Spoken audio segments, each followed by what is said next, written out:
तो इस वीडियो में आप फॉर्मेटिंग देखेंगे कि कैसे प्रिंट के साथ आप स्ट्रिंग को फॉर्मेट कर सकते हो, कैसे आप उसे प्रिंट कर सकते हो।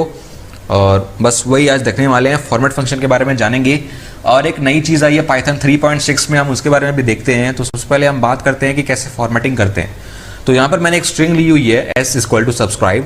तो हमारा नॉर्मल कन्वेंशन क्या होता है कि हम यहाँ पर एक स्ट्रिंग डाल देते हैं सब्सक्राइब करके, कोई भी स्ट्रिंग है यहाँ पर, और इसके बाद कॉमा देके हम एक वेरिएबल का नाम डालते हैं s, या s ले लो या कोई भी और वेरिएबल ले लो, इंटीजर हो सकता है, कोई भी डेटा टाइप हो सकता है।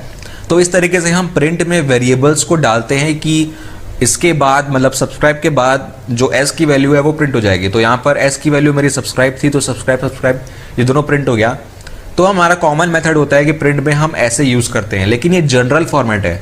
हम स्ट्रिंग के साथ जब काम करते हैं तो ऐसे यूज़ नहीं करते हैं। हम जब नॉर्मल वेरिएबल स्ट्रिंग के साथ काम करते हैं तो हम इस तरीके से यूज़ नहीं करते हैं, हम कुछ ऐसा करते हैं।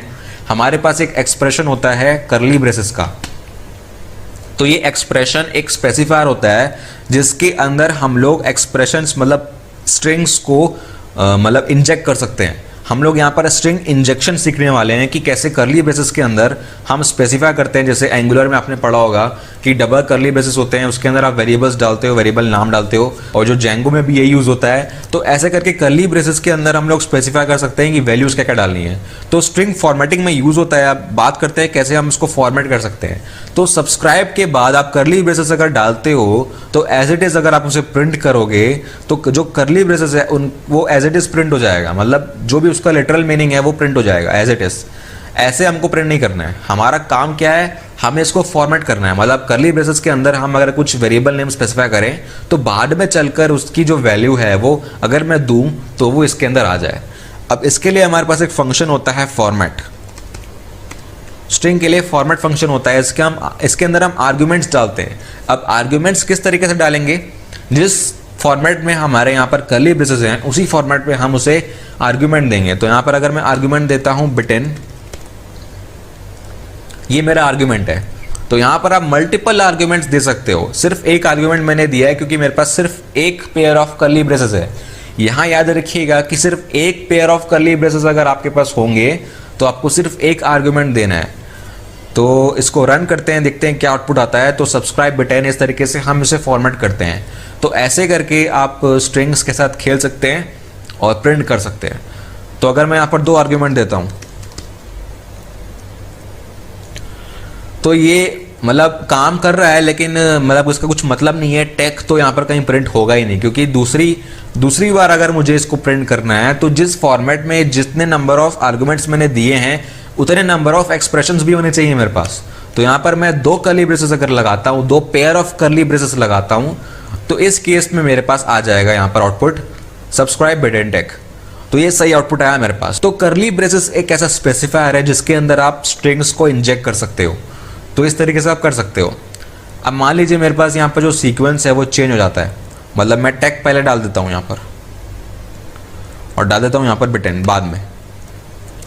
तो जब ये प्रिंट होगा तो सीक्वेंस में होगा, मतलब पहले करली ब्रेसेस में आएगा टेक और दूसरे में आएगा बटन। मतलब ये सीक्वेंस वाइज हो रहा है, ये इंडेक्स वाइज हो रहा है। अब कभी कभी क्या होता है, जब हम प्रोग्राम बनाते हैं तो हम सीक्वेंस को इतना ध्यान नहीं देते हैं, हम भूल जाते हैं कि कौन से सीक्वेंस में हमने डाला था। तो अगर हमें स्पेसिफाई करना है, मतलब एक्सप्लिसिटली बताना है कि कौन सी वैल्यू कौन से ब्रेसेस में आएगी, तो हम वो भी कर सकते हैं। तो ये भी एक एरे की तरह काम करता है। आप अगर 0 इंडेक्स दे रहे हो तो टेक प्रिंट होगा, 1 इंडेक्स दे रहे हो तो बटन प्रिंट होगा। तो 0 से स्टार्ट होता है। तो मुझे पहले ब्रेसेस में अगर बटन प्रिंट करना है तो मुझे इंडेक्स नंबर 1 स्पेसिफाई करना पड़ेगा एक्सप्लिसिटली, और अगर 0 यहाँ पर डालना है मतलब टेक लिखना है उसके बाद, तो मुझे उसका इंडेक्स वैल्यू देना पड़ेगा 0। तो इस तरीके से आप स्पेसिफाई कर सकते हो एक्सप्लिसिटली कि मुझे कौन सी वैल्यू कहाँ प्रिंट करनी है। तो अगर मैं इसको रन करता हूँ तो अब ये सही आ जाएगा सब्सक्राइब बटन टेक। तो हमने स्पेसिफाई कर दिया है कि कौन सी इंडेक्स वैल्यू मुझे कौन से एक्सप्रेशन के अंदर इंजेक्ट करनी है। तो इस तरीके से हम फॉर्मेट करते हैं। अब यहाँ पर ज़रूरी नहीं है कि आप यहाँ पर एक्सप्लिसिटली स्ट्रिंग दो, आप यहाँ पर वेरिएबल्स भी दे सकते हो। मतलब एस में मैंने ले लिया, मान लीजिए मैं इसको चेंज कर देता हूँ और आर में मैंने दे दिया टेक। तो एस और आर में मैंने स्ट्रिंग्स दे दिए। तो यहाँ पर आप लिख सकते हैं टेक की जगह आर और एस की जगह मतलब बटन की जगह एस लिख सकते हो। तो वो फिर से वही प्रिंट करेगा।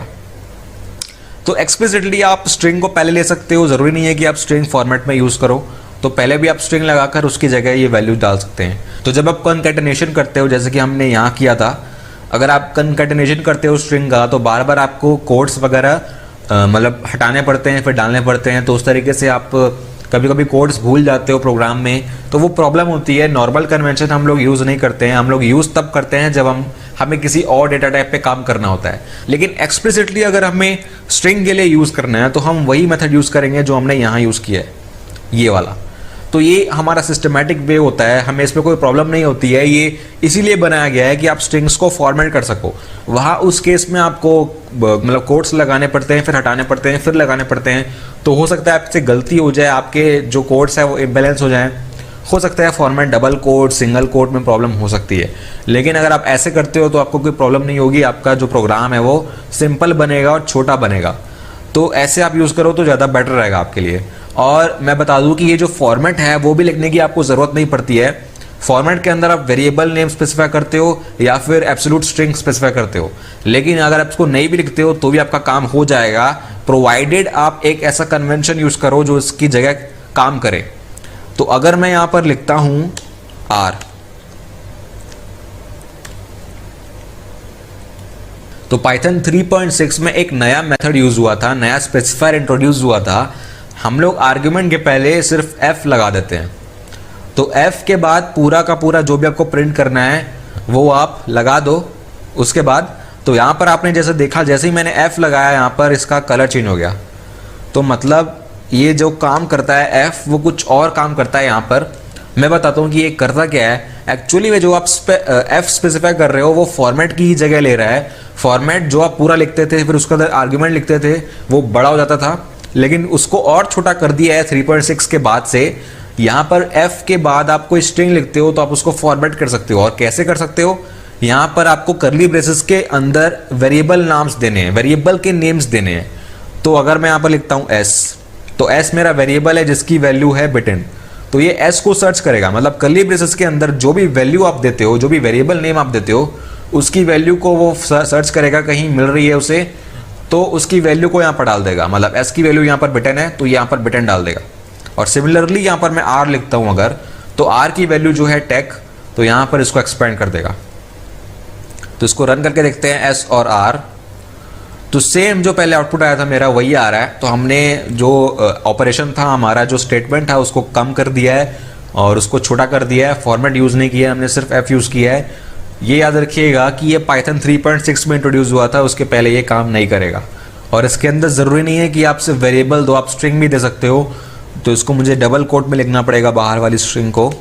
तो मैं अगर यहाँ पर s की जगह कुछ और लिखता हूँ, मतलब स्ट्रिंग दे देता हूँ यहाँ पर, तो ये भी प्रिंट हो जाएगा। तो वेरिएबल नेम देने की ज़रूरत नहीं है, आप यहाँ पर स्ट्रिंग भी स्पेसिफाई कर सकते हो। तो इस तरीके से मतलब ये तो एकदम नॉनसेंस वाली बात है, आप वेरिएबल ही दोगे। तो ऐसे ही करके आप स्ट्रिंग फॉर्मेटिंग कर सकते हो। बेसिक इंट्रोडक्शन मैंने दे दिया है, कैसे फॉर्मेटिंग होती है, कैसे करते हैं, और एक्चुअली में स्ट्रिंग के साथ ही करते हैं। कोई और डेटा टाइप अगर आप यूज़ करना चाहते हो, अगर आप यहाँ पर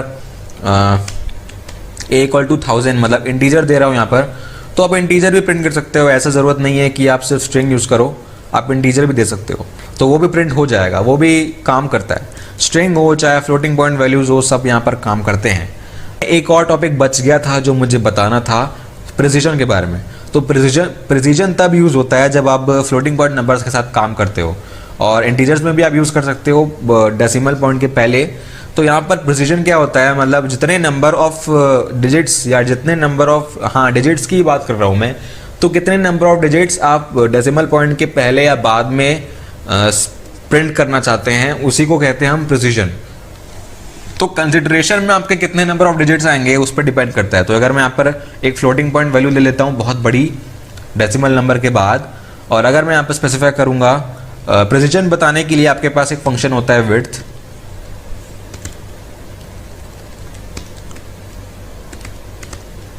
डॉट प्रिसीजन वैल्यू, और फिर उसके बाद प्रिसीजन टाइप। तो ये मैंने सिंटैक्स लिखा है यहाँ पर। तो एक्चुअल में ये सिंटैक्स है और ये सिर्फ समझाने के लिए था। तो प्रिसीजन वैल्यू डॉट के बाद आपको कितने नंबर ऑफ डिजिट्स प्रिंट करने हैं, कितने नंबर ऑफ डिजिट्स कंसिडर करने हैं। अगर मैं यहाँ पर 1 लिखता हूँ तो सिर्फ 4 यहाँ पर प्रिंट होगा, मतलब सिर्फ एक वैल्यू, मतलब एक नंबर डालना है डॉट के बाद। और प्रिसीजन वैल्यू में अगर मैं 3 डालता हूँ तो 4, 2, 3 तीनों आ जाएगा। तो ऐसे करके प्रिसाइज वैल्यू आपको बतानी पड़ती है कि कहाँ तक डेसिमल पॉइंट के बाद कहाँ तक आपको वैल्यू चाहिए, तो प्रिसीजन वैल्यू होती है। और अब आता है प्रिसीजन टाइप। तो टाइप मतलब आपका अगर f है तो फ्लोटिंग पॉइंट नंबर होगा, तो टाइप वही बताता है कि किस टाइप का आपका नंबर है, फ्लोटिंग पॉइंट नंबर है कि कुछ और डबल टाइप का नंबर है, तो वो बताता है आपको प्रिसीजन टाइप। तो यही होता है, ये फॉर्मेट होता है। और इसको मैं प्रिंट करना चाहता हूँ, एग्जाम्पल दूँ अगर, तो यहाँ पर अगर मैं विड्थ ले लेता हूँ 1, डॉट के बाद मुझे 3 नंबर्स प्रिंट करने हैं, डॉट के बाद सिर्फ 10 डिजिट्स होने चाहिए आउटपुट में, तो मैं यहाँ पर 3 लिखूंगा। और प्रिसीजन टाइप में मेरे पास फ्लोटिंग पॉइंट नंबर है तो मैं f लिखूंगा। तो इस तरीके से मैं स्पेसिफाई करूंगा और देखता हूँ आउटपुट क्या आता है। तो यहाँ पर आउटपुट आया है 1000.424। तो यहाँ पर ये क्या कर रहा है कि जो मैंने स्पेसिफाई किया 3 डिजिट्स, तो ये उसको राउंड ऑफ कर दे रहा है। इसके बाद के जितने भी डिजिट्स है उसको राउंड ऑफ कर दे रहा है। तो 38 का हो गया 4, और अगर यहाँ पर होता 33 तो यहाँ पर 4 to 3 ही आएगा क्योंकि वो राउंड ऑफ हो गया है। तो 3 का राउंड ऑफ होता है 30। तो वही है, यहाँ पर राउंड ऑफ हो जाता है, जितने नंबर ऑफ डिजिट्स आप स्पेसिफाई करोगे उतने डिजिट्स में वो राउंड ऑफ हो जाएगा। तो विड्थ को अगर मैं बढ़ाता हूँ, यहाँ पर 10 कर देता हूँ, तो विड्थ क्या करता है, बेसिकली एक काउंट बताता है कि एक वेरिएबल के अंदर कितने number of digits plus dot को मिलाकर कितने नंबर ऑफ डिजिट्स होने चाहिए टोटल में।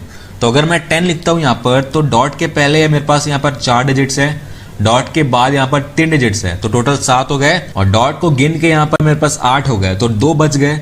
तो अगर 2 बच गए तो वो पैड कर देगा। पैड करने का मतलब है कुछ एक्स्ट्रा ऐड करेगा ताकि वो 10 हो जाए।